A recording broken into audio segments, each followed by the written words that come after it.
bonjour à tous et bienvenue dans cette nouvelle édition du Grand JT des Territoires. Tout de suite, voici les titres du journal. C'est un signal d'alarme chez les plus jeunes. Sur une année, un enfant de maternelle passe plus de temps sur les écrans qu'à l'école. Les conséquences sur leur santé sont dramatiques. Nous irons dans les Hauts-de-France avec ce reportage de notre partenaire WEO TV, la chaîne de la Voix du Nord. Dans ce journal également, faire face à la pénurie de logements, nos territoires cherchent des solutions pour construire massivement. En Moselle, un grand plan prévoit de nouvelles habitations sur des friches industrielles.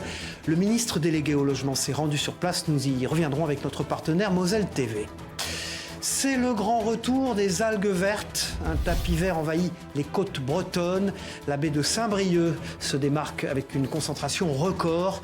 La prolifération est plus tardive cette année, mais tout autant exceptionnelle. Nous y reviendrons dans ce reportage avec nos partenaires TBO et TB Sud, les chaînes du groupe Le Télégramme. Colombey, les deux églises, berceau de l'histoire. Nous irons au cœur du village qui abrite la maison du général de Gaulle. La commune reste un vibrant témoin de sa vie et de son héritage. Nous y reviendrons dans ce reportage inédit de notre partenaire Puissance TV, nouveau partenaire du Grand JT des Territoires. Je vous l'ai annoncé dans les titres, la santé des enfants est menacée par les écrans. Troubles cognitifs, obésité, anxiété. Les conséquences sont alarmantes. Sur une année, un enfant de maternelle passe plus de temps sur les écrans qu'à l'école. Alors pour réduire la consommation, cette école dans les Hauts-de-France a rejoint le défi 10 jours sans écran.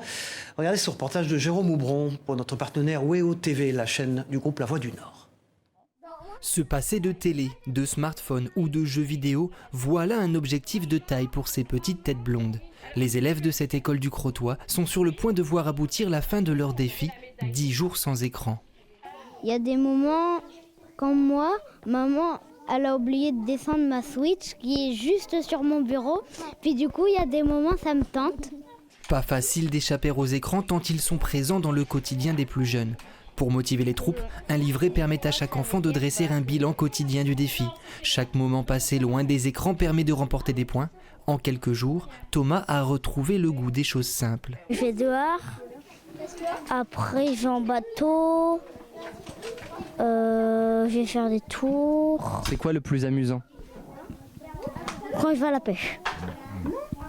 Mieux que les écrans? Oui. Laure accompagne ses élèves depuis le lancement du défi. L'enseignante remarque déjà un changement majeur au sein de sa classe. C'est beaucoup mieux. Déjà, ils ont des choses à se raconter. Moi, je suis allée dehors, moi, je suis allée à la pêche, moi, j'ai fait ça. C'est plus facile au sein de la classe parce que ils sont moins fatigués, ils sont plus concentrés. Troubles du langage ou du sommeil, obésité, myopie, anxiété, les impacts d'un trop-plein d'écran sur les enfants sont légion. Pour limiter ces troubles, des activités hors temps scolaire remplacent un temps virtuel, parfois difficile à mesurer. On a des consommations d'écran qui peuvent aller jusqu'à 1000 heures par an, ce qui correspond à une année scolaire en fait. C'est-à-dire qu'il y a autant de temps d'écran que de temps de classe pour des maternelles, quand on sait que les maternelles c'est jusqu'à 5 ans. Il y a des vrais risques pour la santé des enfants, pour leur développement. Il ne s'agit pas de supprimer totalement les écrans en fait, il s'agit de les remettre à leur place. Au Crotoy, quelques 140 enfants ont relevé le défi avec le soutien de leur famille. Parfois, il suffit de se déconnecter des écrans pour se reconnecter à ses parents. Voilà, et comment lutter contre le harcèlement scolaire? Près d'un élève par classe est concerné par ce fléau. Alors tous les moyens sont bons pour stopper la violence dans les écoles, bien sûr. Grâce à la réalité augmentée, on y arrive. Cette start-up met en scène une lycéenne harcelée par ses camarades, vous allez le voir. En Seine-et-Marne, plusieurs classes ont participé à cette expérience. Un reportage signé Mélanie Faure pour notre partenaire 20 minutes TV sur place. Comment parler du harcèlement scolaire aux enfants? Au lycée Sonia Delaunay à Cesson, on aborde le sujet à travers la réalité virtuelle. Un film de 15 minutes est projeté dans le casque et met en scène Julia, une lycéenne qui se fait harceler par ses camarades après être sortie avec Lucas. Ça va à l'école en ce moment? Tu sais que si t'as besoin de parler, on est là avec papa. Julia, c'est toi qui as mis ça sur ton profil? Oh putain! Un film qui fait réfléchir. Limite, on comprend mieux le harcèlement là parce qu'on a l'impression vraiment de l'avoir vécu et du coup, je trouve que ça nous touche beaucoup plus. Logique d'être contre ça, c'est mauvais, ça peut en dire, comme on a dit, au suicide, à à des morts. Grâce à la VR, l'entreprise Reverto développe des contenus qui sensibilisent en procurant des émotions nouvelles. Votre cognition va l'imprégner comme étant quelque chose que vous vivez personnellement. Ça vous arrive à vous. C'est imprégné dans votre vécu, donc dans ce qu'on appelle la mémoire autobiographique. Et après, quand vous re-rencontrez cette situation dans la réalité, en fait, ça éveille des souvenirs personnel. Cette année, le lycée de Cesson a fait face à un cas de harcèlement qui a nécessité une sanction et mis en place à 2 reprises le protocole phare, un plan de prévention du harcèlement scolaire. Madame la proviseure met en place la promotion de cette prévention et des interventions avec des protocoles adaptés qui fait que forcément, à un moment donné, on a une réduction des faits. Selon l'Éducation nationale, le harcèlement scolaire touche 5% des écoliers, 6% des collégiens et 4% des lycéens. Mais c'était nous! Voilà, tout à fait autre chose dans l'actualité. Comment répondre à la pénurie de logements? Depuis 2 ans, le nombre de permis de construire est en chute libre. Nos territoires cherchent des solutions pour construire davantage. En Moselle, 30 000 nouveaux logements verront le jour d'ici 2027, dont une partie sur d'anciennes friches industrielles. Le ministre délégué au logement était sur place. Regardez ce reportage signé Baptiste Ancet pour notre partenaire Moselle TV. Dans quelques années, ces friches de la vallée de la Fensch ne seront sûrement qu'un vieux souvenir. Pour cause, elles accueilleront bientôt de nouveaux logements. Nous venons de signer un projet partenarial d'aménagement avec les élus du territoire qui concerne, dans la vallée de la Fensch, 165 hectares qui vont être mobilisés. C'est plus utile d'un point de vue écologique d'utiliser des friches qui sont déjà artificialisées plutôt que d'aller grignoter des terres des agriculteurs. Sur ce projet de 5,4 millions d'euros, 800 000 seront subventionnés par l'État, permettant ainsi de réaménager 165 hectares de friches industrielles, dont une partie appartient à ArcelorMittal. Les opportunités, ça va être du logement, ça va être de la zone d'activité, ça va être des parcs, ça va être de l'aménagement public. Donc ça va vraiment changer complètement la face de cette partie du territoire. Comme 21 autres départements sous tension immobilière, la Moselle fait partie des territoires choisis par l'État pour construire en nombre et répondre à la demande.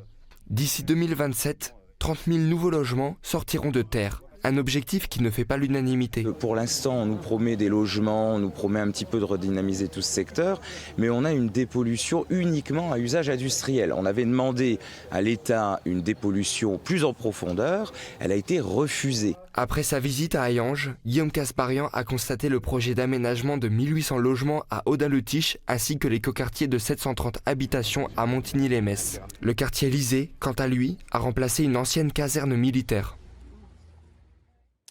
Et puis nous partons du côté d'Annecy qui innove. La crise du logement frappe durement les jeunes. Entre pénurie et loyers élevés, se loger devient un véritable défi. En réponse, la ville de Savoie agit en construisant notamment une résidence hôtelière à vocation sociale. Ces studios sont spécialement conçus pour les jeunes. Regardez ce reportage de Fanny Savard pour notre partenaire 8 Mont-Blanc en Savoie. C'est un projet expérimental qu'ont présenté l'agglomération et la ville d'Annecy. 71 logements sont en construction à Mété. Leur particularité, ces futurs studios seront destinés aux jeunes en contrat d'insertion, aux intérimaires, stagiaires, alternants ou CDD, prioritairement du secteur de l'industrie. Ce projet est destiné à des salariés qui arrivent sur l'agglomération annécienne pour la première fois et qui constatent souvent que les prix des loyers sont extrêmement élevés. Donc l'objectif à réaliser et qu'on leur offre de façon provisoire, entre 1 mois et 1 an, un logement à prix très bas qui leur permettent justement de commencer et de pouvoir s'installer sur Annecy. Avec un parc social plus que tendu en Haute-Savoie, cette solution de logement temporaire ne demande qu'à être pérennisée. On ne souhaite que cela. Reste aujourd'hui qu'on a une vraie problématique aujourd'hui qui est la question foncière. Il faut savoir que ce projet a donc fait l'objet d'une mise à disposition à bail construction de la ville d'Annecy. Donc aujourd'hui, il faut trouver aussi des gisements fonciers qui permettent ce genre d'opération. Mais bien évidemment, je pense qu'il faut allier à la fois la construction de ce type de résidence, mais aussi, ne l'oublions pas, la construction aujourd'hui de logements sociaux. Les logements meublés et équipés devraient être disponibles à partir de juin 2025 pour un prix qui devrait osciller entre 500 et 550 €, charges comprises. Voilà, regardez, c'est une révolution qui arrive dans la livraison de colis. Dans les montagnes du Vercors, les colis arrivent par le ciel grâce à des drones. Rapides et efficaces, ces drones ont été testés sur plusieurs kilomètres et ce progrès est le fruit de 10 années de recherche intensive. Les résultats sont prometteurs et d'après les experts, ils permettront de surmonter de nombreux défis ruraux. Regardez ce reportage de Baptiste Boson pour notre partenaire Télé Grenoble. C'est peut-être le facteur du futur, un drone capable de livrer des colis en quelques minutes dans des zones reculées en montagne comme à Corançon en Vercors. Ici, le groupe La Poste effectue des tests depuis début janvier. Alors là, on est sur 8 colis standards, on a 10 kg de colis et pour un volume environ de 150 litres. Une fois en l'air, le drone parcourt en quelques minutes environ 5 km entre Villard-de-Lans et Corançon en Vercors. C'est la 3e ligne de test qui voit le jour en France et la 2e en Isère, après l'expérimentation lancée en 2019 entre le Fontanil-Cornillon et Mont-Saint-Martin. Le trajet est automatisé, seul un opérateur supervise à distance. Pour le maire du village, ce nouveau moyen de livraison présente plusieurs avantages. Si un jour on a une route qui est bloquée, si le facteur qui amène le courrier ne peut pas amener les colis ou suivant l'opérateur, et ben en fait ça permet d'être quand même livré, puisque ça vient en parallèle de la livraison du courrier. Donc en fait ça permet d'avoir une double livraison et avec un opérateur on va dire qui est déguisé et qui est déporté, qui lui n'est pas là avec un véhicule qui peut être bloqué dans les bouchons et qui effectivement passe par les airs et avec des moyens plus modernes. Après quelques minutes de vol à 40 km/h, les colis sont largués dans ce terminal de livraison au milieu des vaches. Depuis le début de l'année, 25 colis ont été livrés, même sous la neige. Aujourd'hui, la réglementation ne nous autorise pas à survoler des zones qui sont densément peuplées, justement parce que le risque est considéré comme trop important. Et donc, sur ces systèmes-là, on nous donne des autorisations de vol parce qu'on a prouvé la fiabilité du système. Le drone est équipé d'un parachute autonome, d'un système anti-collision et de localisation. Une sécurité renforcée depuis la disparition d'un drone livreur en 2020 lors d'un vol test. Un incident rare. Depuis l'expérimentation de la première ligne de livraison dans le Var, 2400 vols ont été effectués par le groupe La Poste, qui compte desservir prochainement 4 autres communes du plateau du Vercors. Voilà, avec un ciel nuageux et un immense tapis vert, les algues vertes font leur retour dans le paysage breton. Cette année, la prolifération a été plus tardive que d'habitude, mais les autorités locales et les habitants sont tout autant préoccupés par cette situation. La baie de Saint-Brieuc se distingue par une concentration record cette année.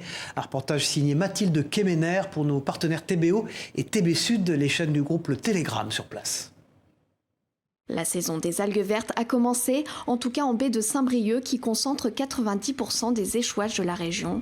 Une situation prévisible d'après le Centre d'études et de valorisation des algues, le CEVA. En octobre dernier, il n'avait jamais enregistré de telles marées vertes pour cette période sur ce secteur. Le phénomène, malheureusement, tous les ans repart des quantités présentes l'année antérieure. Et la baie de Saint-Brieuc, elle a tendance à pas pouvoir être nettoyée aussi bien que les autres par les quelques tempêtes hivernales. Ce qui est sûr, c'est qu'on a assez d'années de recul pour voir que malgré les efforts qui ont été faits, les concentrations de nitrate par litre sont encore dans des concentrations qui sont suffisantes pour expliquer des grosses proliférations. Donc pour pouvoir s'en exonérer de façon plus sûre, il faut être à des niveaux encore plus bas, donc il faut effectivement poursuivre les efforts. 130 millions d'euros sont mobilisés pour le 3e plan algues vertes en Bretagne pour la période 2022-2027, mais sont-ils répartis selon les baies les plus en difficulté ?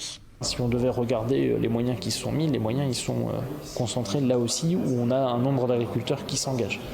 Je pense qu'aujourd'hui, on a une bonne dynamique de l'engagement sur la baie de Saint-Brieuc avec les différents dispositifs. Donc effectivement, il y a beaucoup d'argent public qui est mis aujourd'hui sur la baie de Saint-Brieuc. La baie de Saint-Brieuc concentre aussi le plus grand nombre de capteurs d'hydrogène sulfuré, un gaz toxique mis en cause dans des décès et des malaises suspects. Il se forme lors de la décomposition des algues vertes. L'année dernière, le seuil d'alerte a été dépassé 4 fois. Le préfet des Côtes-d'Armor appelle à la vigilance. C'est un territoire attractif, touristique, donc on a une population nouvelle chaque année. Il faut qu'elle bénéficie d'une piqûre de rappel et qu'elle soit avertie des risques potentiels qui peuvent survenir si on reste trop longtemps à proximité d'une zone d'algues en putréfaction. Selon le CEVA, les algues vertes ne sont pas présentes en ce mois de mai sur les autres plages de la région, mais il prévoit une croissance pour le mois de juin sur la majorité des sites bretons. Donc des algues vertes dans l'Hexagone et les algues brunes en Outre-mer. En Martinique, les sargasses font leur retour sur les côtes. Depuis quelques jours, le littoral du Diamant est fortement touché par ce nouvel arrivage. Une situation qui dérange les riverains et les touristes. Les professionnels commencent aussi à s'inquiéter des impacts. C'est un reportage de Diana François-Eudoxy pour notre partenaire via ATV Martinique sur place. Une vague de sargasses submerge le bourg du Diamant. Depuis 3 jours, les algues brunes sont de retour sur nos côtes. Ce matin, la pêche ne sera pas fructueuse pour René. Avec les sargasses, on ne peut pas pêcher parce que les sargasses, ça fait fuir les poissons. Un nouvel arrivage qui incommode les riverains et les touristes en promenade sur le front de mer de la commune. C'est vraiment embêtant parce que toute la plage est envahie là du coup. On ne peut plus admirer cette belle plage. C'est un vrai problème et puis même plus que visuellement parce que tous ceux qui habitent près du littoral, ils savent que les sargasses, ça émane beaucoup de rejets toxiques qui endommagent tout ce qui est appareil, les voitures, les frigos. Sur le sentier de la Taupinière, sur le littoral, les sargasses ont envahi le paysage. En randonnée ici il y a 3 semaines, Aurore est surprise du changement radical. Il n'y avait pas du tout de sargasses, c'était juste la mer. Donc c'est vrai qu'en quelques semaines, ça change vraiment du tout au tout. Ici, face à la mer, c'est la première fois en 3 ans que Samantha constate autant de sargasses devant le restaurant. Là, c'est vraiment une année propice aux sargasses, si on peut dire. C'est vrai que nous sommes impactés vraiment sur tout le littoral du Diamant. Niveau clientèle, donc nous ça va, on peut quand même attirer la clientèle par rapport à notre fameux rocher du Diamant qui est la mascotte du restaurant. Sur la côte atlantique aussi, des arrivées significatives ont été observées mi-avril. Le lendemain, la préfecture a déclenché des opérations de collecte au Robert et au François. Entre le 19 avril et le 6 mai dernier, un peu plus de 122 tonnes de sargasses fraîches ont été ramassées en mer.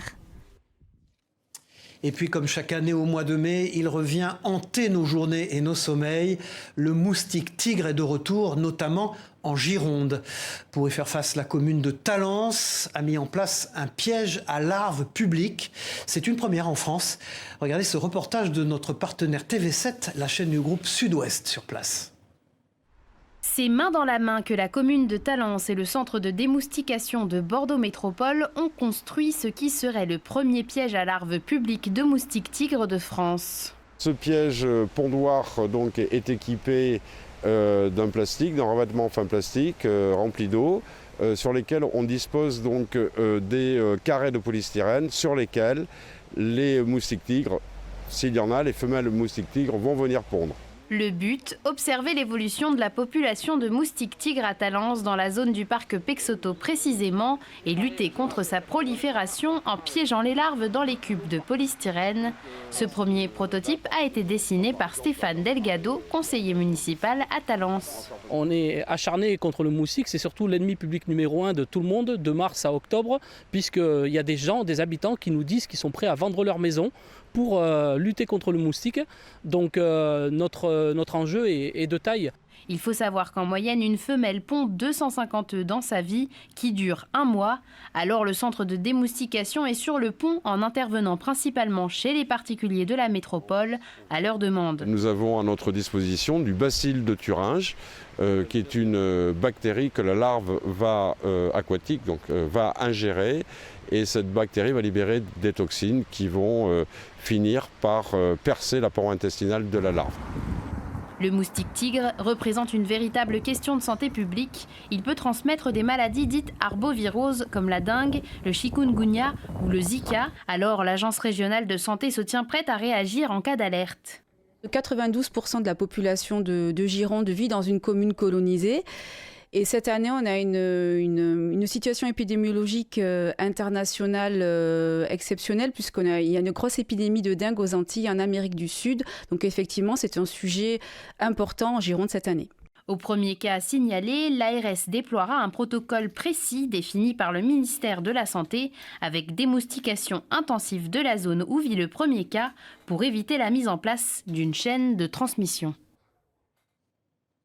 Et puis à l'approche de l'été, les refuges du GR20, célèbre sentier de randonnée en Corse, sont remis en état pour se préparer à l'arrivée massive des randonneurs. Ce sentier réputé pour être l'un des plus difficiles et des plus beaux d'ailleurs d'Europe attire chaque année des milliers de marcheurs. La préparation des refuges est une tâche complexe mais essentielle. Les 12 sites répartis sur tout le parcours sont gérés par les agents du parc régional. Gaz, tentes et matériel de secours sont transportés par hélicoptère afin de garantir l'accueil des marcheurs. À partir du 3 octobre prochain, les refuges resteront ouverts mais non gardés. Et puis, je vous l'annonçais dans les titres, un village au cœur de l'histoire. À la fin de sa vie, le général de Gaulle avait choisi d'installer son domicile à Colombey-les-Deux-Églises en Haute-Marne. Il y a vécu plusieurs années jusqu'à son dernier souffle. Aujourd'hui, le village demeure un témoin vivant de sa vie et de son héritage. Regardez ce reportage exclusif de notre partenaire Puissance TV sur place. Elle domine le village. C'est elle qui, depuis sa colline, surveille les alentours. Du haut de ses 44 mètres, elle veille sur le lieu de repos du général de Gaulle, Colombey-les-Deux-Églises.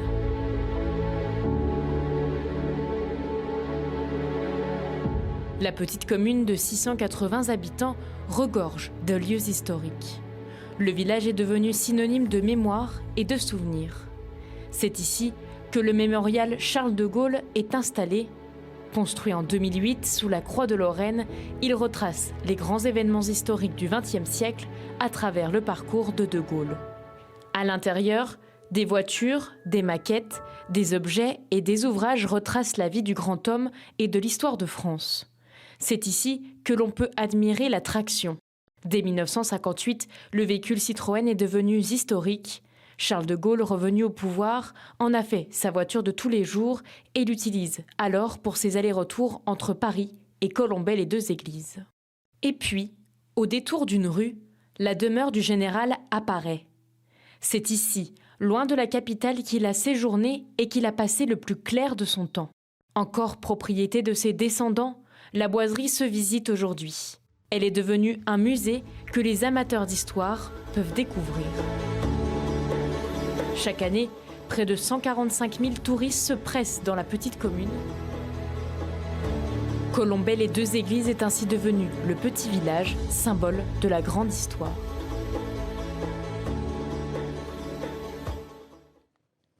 Et puis après Colombey-les-Deux-Églises, retour en images sur la Journée nationale de la résistance, un événement très spécial qui se tient chaque année.